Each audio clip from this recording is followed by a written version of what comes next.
bahwa dirinya Ibtu Rudiana itu tidak melanggar etik. Saya pikir atau ini dagelan ya, mungkin Propam Mabes Polri salah periksa orang kali, bukan Ibtu Rudiana atau siapa yang diperiksa kemarin itu loh. Saya nggak ngerti pola SOP-nya ya, karena memang netizen sudah sangat keras sekali menyuarakan, karena perkara ini sama hancurnya dengan perkara Ronald Tanur. Artinya yang menurut kesadaran umum ini bermasalah, benar-benar fatal error, dianggapnya biasa-biasa saja. Bayangkan betapa marahnya netizen Indonesia melihat ketidakadilan dan disuarakan bahwa hukum itu selalu tajam ke bawah. Bayangkan kuli bangunan dihajar begitu dahsyatnya, dikasih air kencing, masih juga dibantah. Luar biasa ini bertiga orang ini yang disebut namanya di medsos itu ada tiga, Ibtu Rudiana, terus Aris Papua sama Gugun siapa gitu, yang sesuai dengan keterangannya adiknya si salah satu terpidana itu.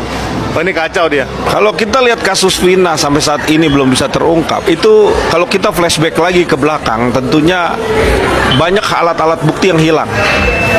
Poinnya itu. Ya, yang terpenting adalah bagaimana kita mencari motif daripada kasus ini, yang sampai detik ini pun masih sumir. Artinya langkah apa yang harus dijalankan? Sedangkan mencari handphone para korban aja ataupun pelaku yang sudah ditahan aja sampai detik ini juga belum terbuka nih handphonenya. Ya kalau udah bisa terbuka, itulah akan terkuak semuanya di situ. Dan bagaimana peran-peran orang-orang yang sudah ditampilkan menjadi saksi, bahkan dia juga ada yang dilakukan muncul orang sebagai saksi mahkota, ini sampai detik ini juga belum bisa terkuak. Karena apa? Karena masih ada menyimpan sesuatu hal yang belum dibuka. Nah, inilah yang harus kita pahami, bahwa di dalam proses hukum ini adalah bukti cukup yang di mata hukum yang dipakai.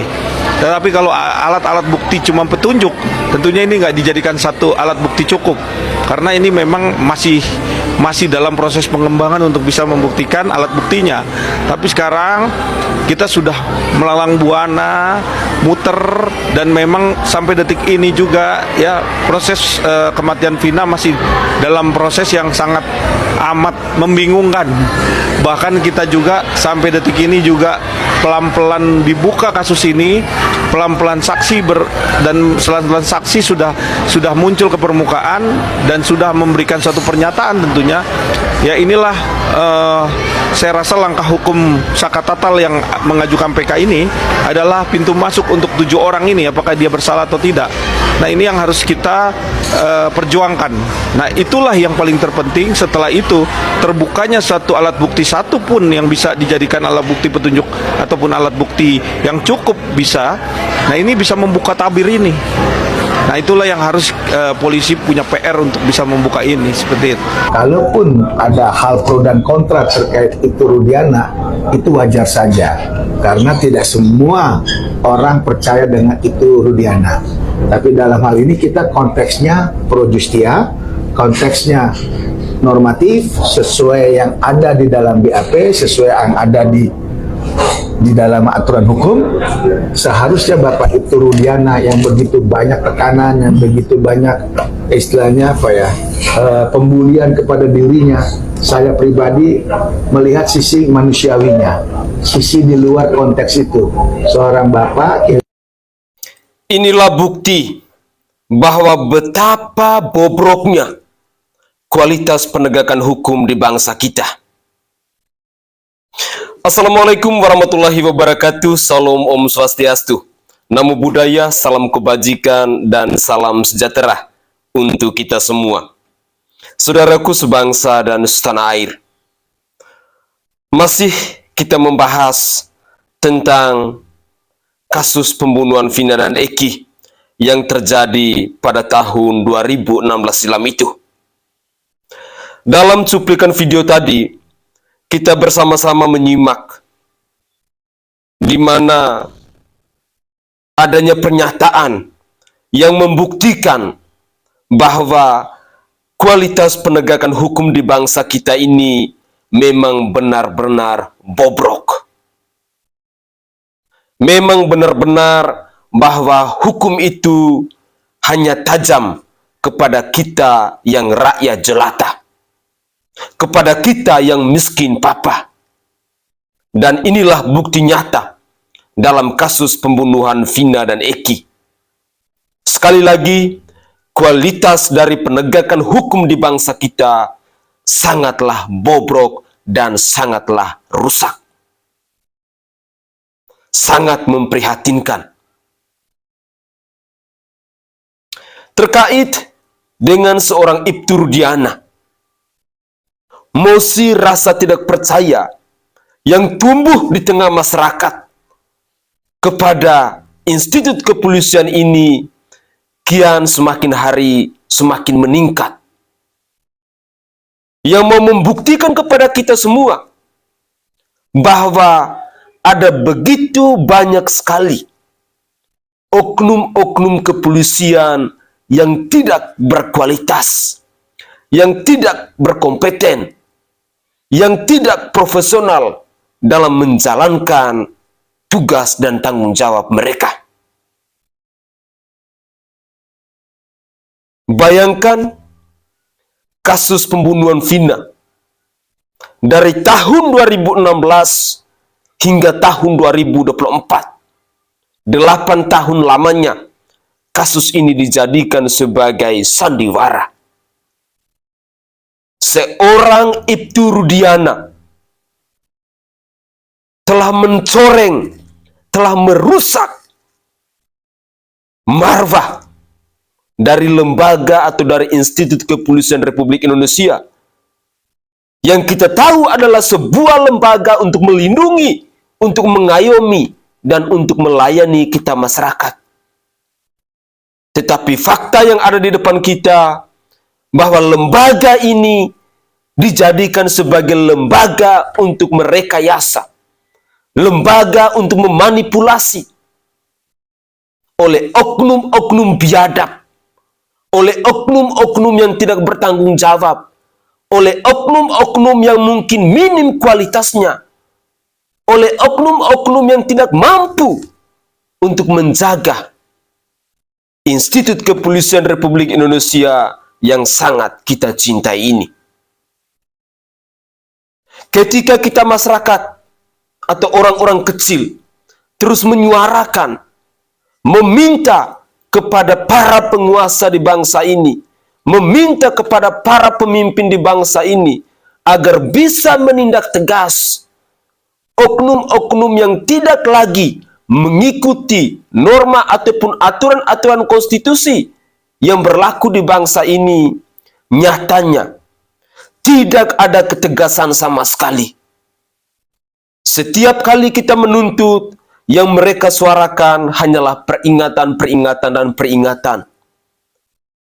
Tidak heran kalau atasannya sudah seperti itu, pada akhirnya kita menyaksikan sendiri kebobrokan-kebobrokan yang dipertontonkan oleh bawahannya. Mari, saya ingin mengajak para pemirsa sekalian untuk bersama-sama kita terus mengawal kasus pembunuhan Vina dan Eki ini. Hingga pada akhirnya benar-benar kita menemukan tentang kebenaran, tentang keadilan, agar keadilan itu bisa dirasakan oleh seluruh lapisan masyarakat di bangsa ini. Terlebih khususnya keadilan bagi 7 terpidana yang saat ini masih mendekap di balik jeruji besi itu. Mari, berikut ini saya akan menyajikan cuplikan video terkait dengan sumpah pocong antara Saka Tatal yang tampaknya lagi dan lagi kita masyarakat Indonesia dipertontonkan bahwa begitu rendahnya kualitas dari penegakan hukum di bangsa kita. Inilah cuplikan video selengkapnya. Nah, di sini dia tidak berani melakukan sumpah pocong dan mengingkari kehadirannya, maka kalau memang dia bersalah, walaupun dia tidak melakukan sumpah pocong, dia akan tetap menanggung akibat dari sumpah pocong tersebut. Karena kenapa? Karena Saka Tatal berani melakukan sumpah pocong, berarti apa yang sudah dilakukan oleh Saka Tatal itu sudah satu kebenaran buat saya. Dia sudah berjanji mau datang, kemudian dia tidak datang, maka dia akan menanggung akibatnya seperti apa? Penyakit yang luar biasa dahsyatnya yang akan diderita oleh dia, dan kemudian tidak akan menjadi kesembuhan buat dia sampai dia menutup mata atau meninggal, seperti itu ya. Karena sumpah pocong ini bukan main-main, diucapkan dengan bismillah, dilakukan dengan mandi dulu ya, mandi kembang seperti orang mati, kemudian dikafankan ya, kemudian dengan menyebut nama Allah dia bersumpah, kemudian dia tidak datang, maka dia akan menanggung segala akibat yang dia lakukan walaupun dia tidak datang. Kalaupun memang tidak ada korelasi dengan hukum menurut Bang Fitra, tapi tantangan sumpah pocong ini keluar dari mulut klien Anda, Bang Fitra. Itulah perspektif yang keliru.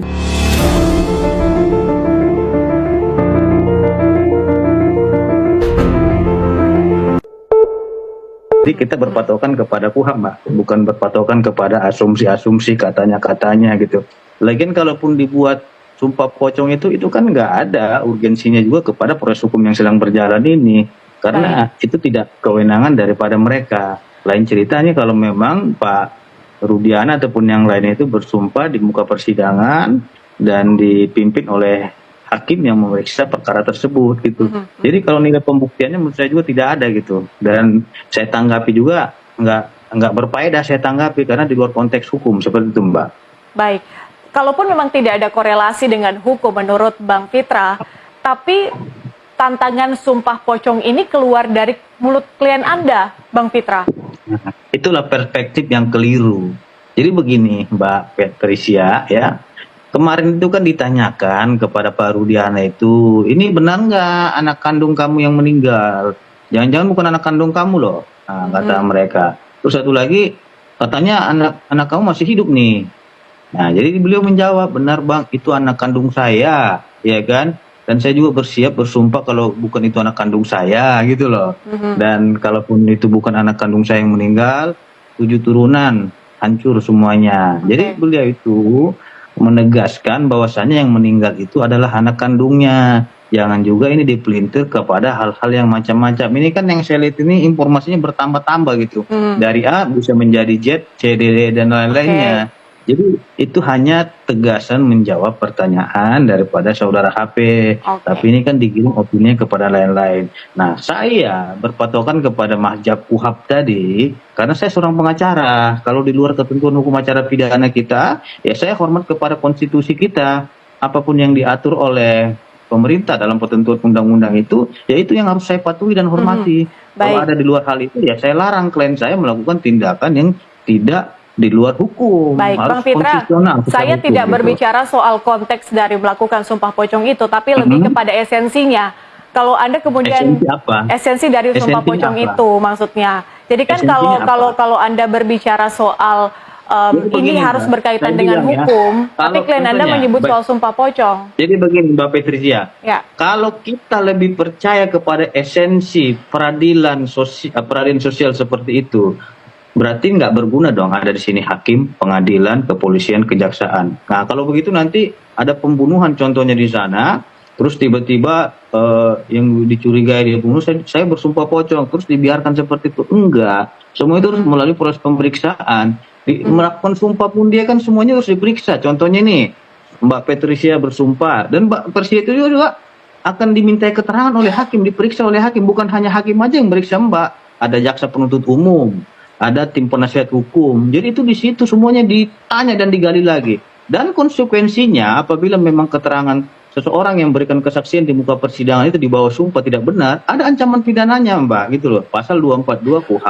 KUHP, mohon maaf, dan pasal 174 KUHP. Jadi kalau memang ada yang tidak benar, ya silakan proses secara pidana. baik. Jangan melakukan trial by the medsos ataupun trial by netizen gitu loh. Kita tidak ingin melakukan peradilan media sosial karena kita percaya kepada para penegak hukum kita. Kita percaya kepada kepolisian, kita percaya kepada kejaksaan, kita percaya kepada pengadilan. Kalaupun seumpamanya di dalam proses pemeriksaan penyelidikan atau penyidikan itu tidak benar, tentunya kan akan ditolak oleh jaksa penuntut umum gitu. Jaksa penuntut umum melakukan penelitian juga apakah berkasnya itu lengkap atau tidak, atau sudah cukup bukti atau tidak gitu. Jadi kita memang mengacu kepada ketentuan KUHP ya Mbak, tidak mengacu kepada hal klinik dan lain-lainnya juga.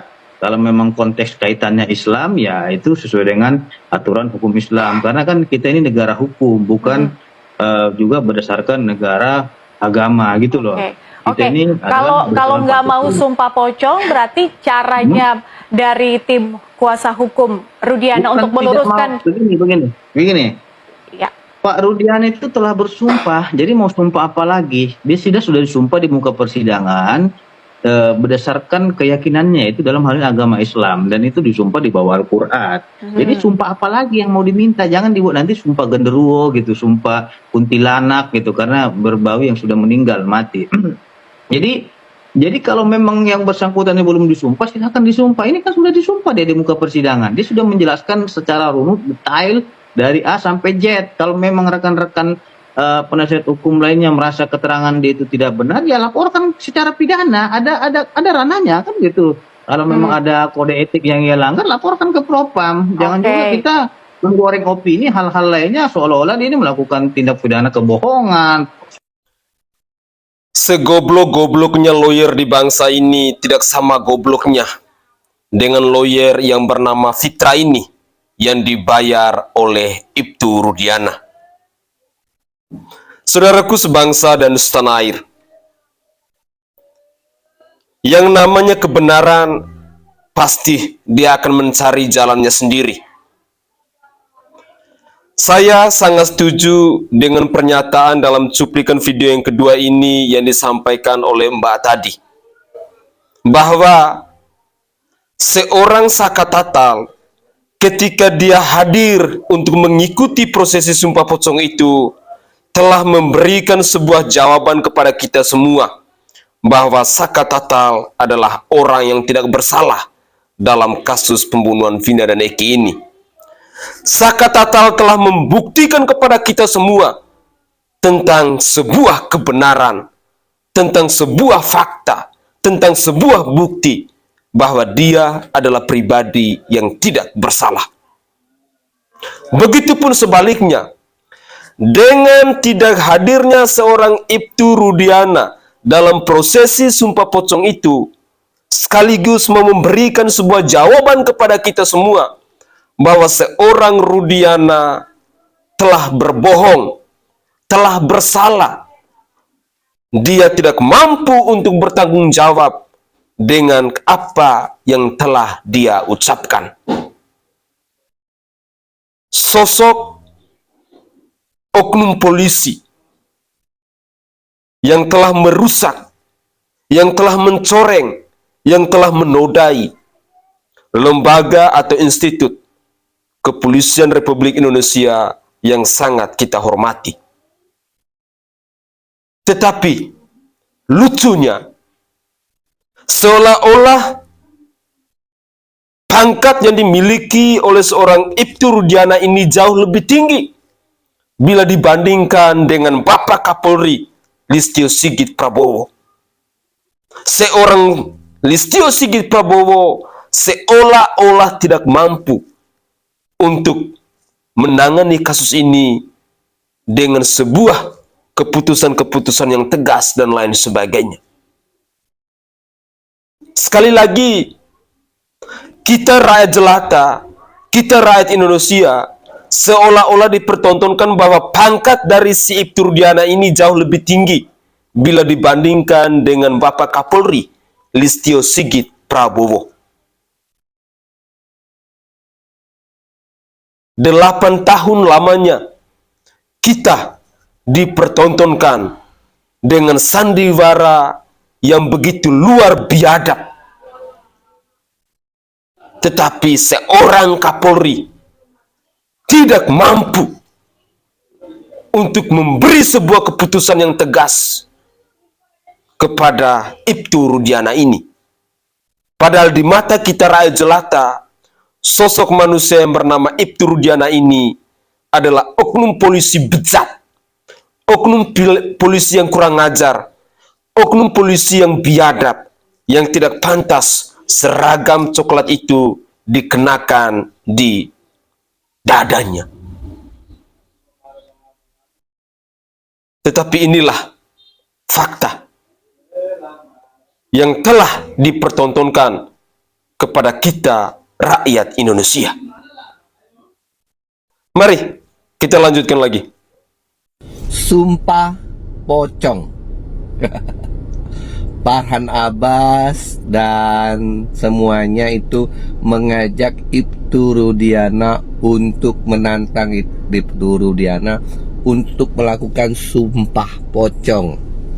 Kalau memang benar Rudiana tidak melakukan rekayasa. Jadi kalau bagi saya ini lucu. Ini suatu ungkapan rasa ketidakpercayaan kepada institusi polisi.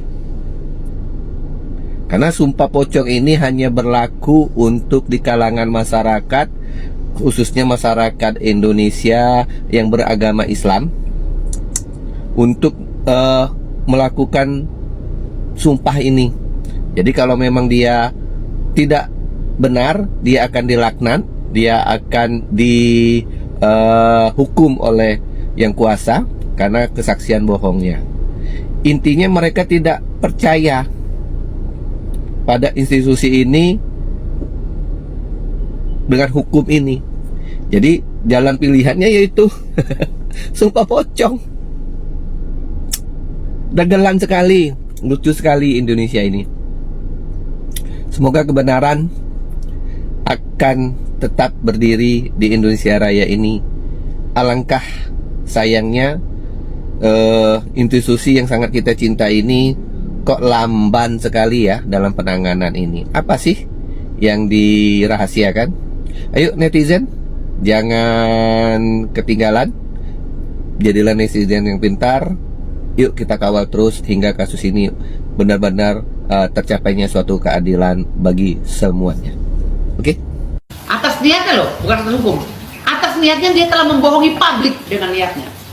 Gitu loh. Jadi niatnya aja udah bohong. Bagaimana dia mau mewujudkan rasa keadilan? Ini udah penipu semua. Ibtu Rudiana ini penipu gitu loh.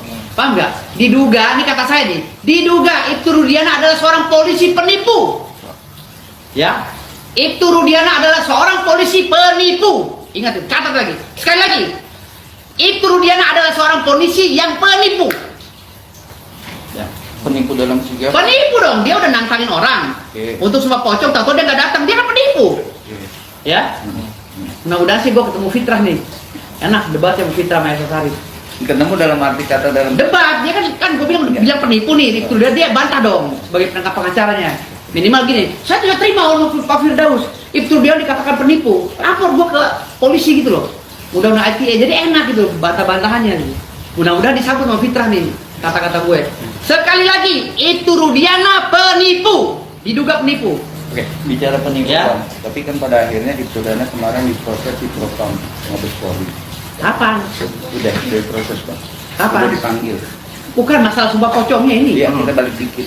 Oh, beda lagi. Beda dikit karena abang kan tadi bilang untuk ketemu Kak Fitra. Iya. Yang pengacara dia. Dan pada akhirnya Ibtu Rudiana juga. Fitra, lu gua tantangin Fitra. Lu debat sama gua Fitra ya. Lu bawa klien lu tuh si Rudiana tuh ya.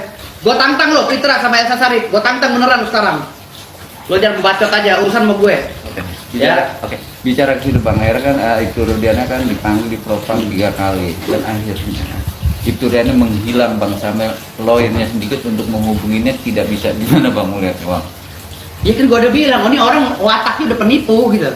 Ibtu Rudiana mendasar otaknya otak penipu gitu kan, ngerti ya? Diduga penipu. Jadi otak penipu gimana sih otak penipu? Pura-pura nangis, pura-pura sedih, pura-pura ini ya kan, pura-pura nantang. Gitu lah orang yang ditantang berani dia kabur. Kan penipu namanya. Bang, kejadian sumpah pocong kemarin menjadi klimaks ke si Bang. kalau sosok itu dia ini seperti padahal di awal-awal dia yang viral saya berani sumpah pocong gitu. Nah, ini Iya kan gue udah bilang niatnya, kan niatnya itu Rudiana untuk menjebloskan Saka Tatal sudah ada, Saka Tatal dan kawan-kawan. Lalu niatnya Saka Tatal ya dituduh berbuat jahat juga sudah termasuk di dalam amar putusan kan gitu. Lalu setelah Saka Tatal keluar dia membantah amar putusan karena niat dia tidak seperti itu, tidak ada niat jahat menurut dia. Lalu ditantanglah sumpah pocong oleh Rudiana. Lah niatnya untuk membuktikan niatnya yang tidak bersalah, ya niatnya Ibtu Rudiana untuk menantang sumpah pocong ditanggapi oleh Saka Tatal dengan melakukan prosesi. Tetapi niat penipu ini ya, yang diduga penipu si Ibtu Rudiana dibantah oleh dirinya sendiri. Artinya dia benar-benar penipu ini yang bikin kacau hukum negara nih, gitu loh. Jadi penipu ini harus dipecat dari kepolisian. Itu ya, Fitra lo denger nih, klien lo gue katain penipu ya. Awas lo kalau nggak debat sama gue tantangin lo, Fitra.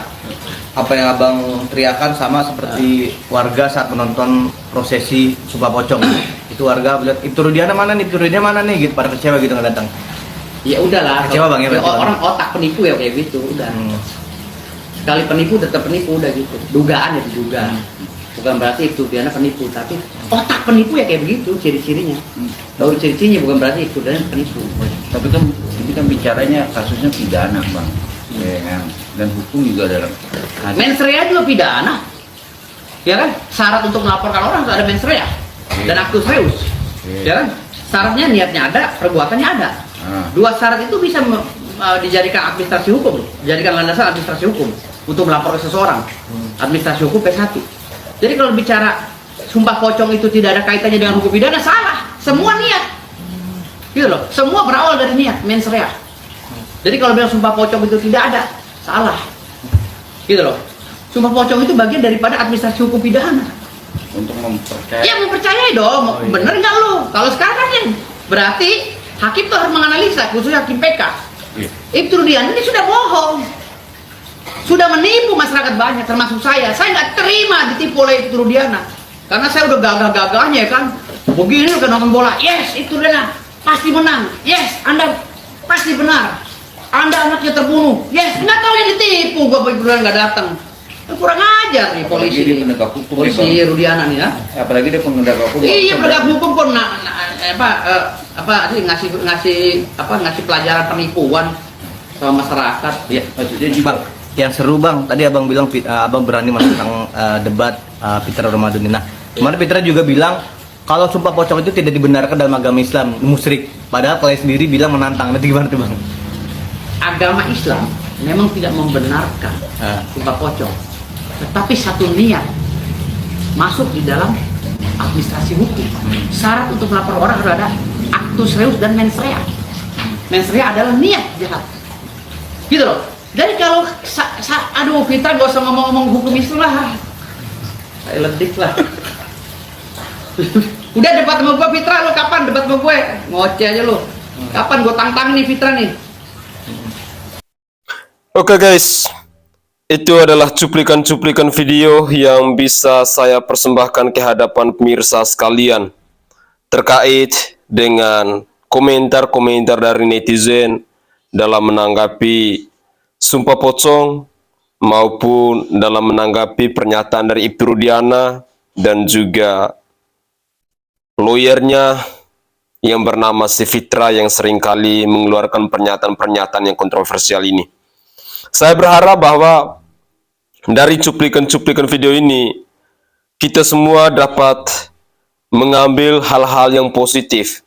Jangan sampai kita terbuai lalu kita mengikuti rekam jejak dari seorang si Fitra ini.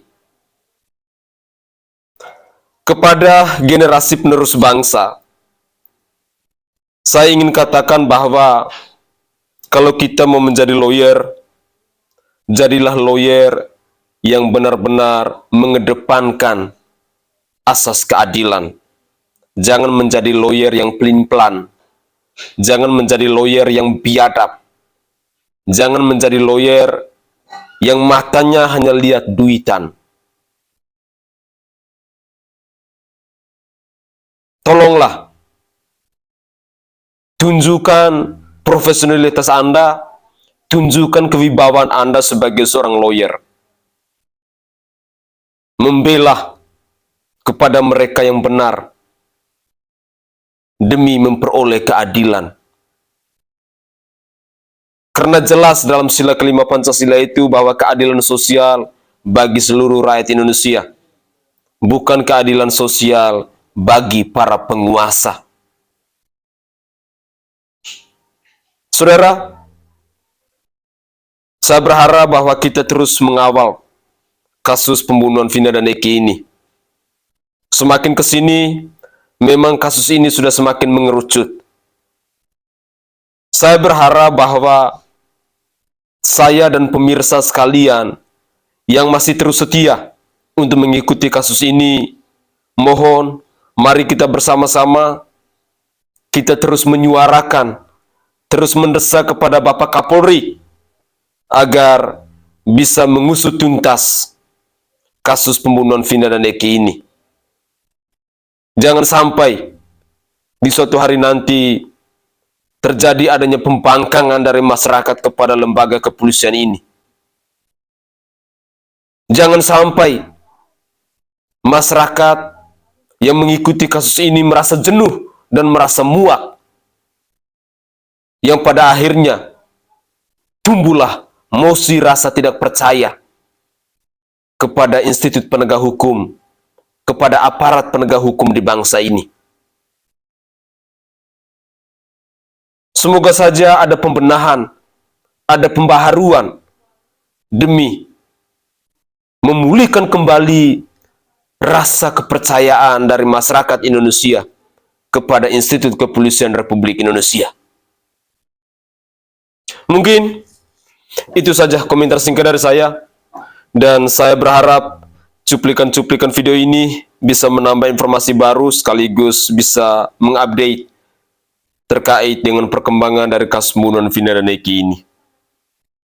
Saya Sainai dari Provinsi Nusa Tenggara Timur. Saatnya kita yang rakyat jelata harus berani untuk bersuara. Salam hormat, salam NKRI, dan salam Pancasila untuk kita semua.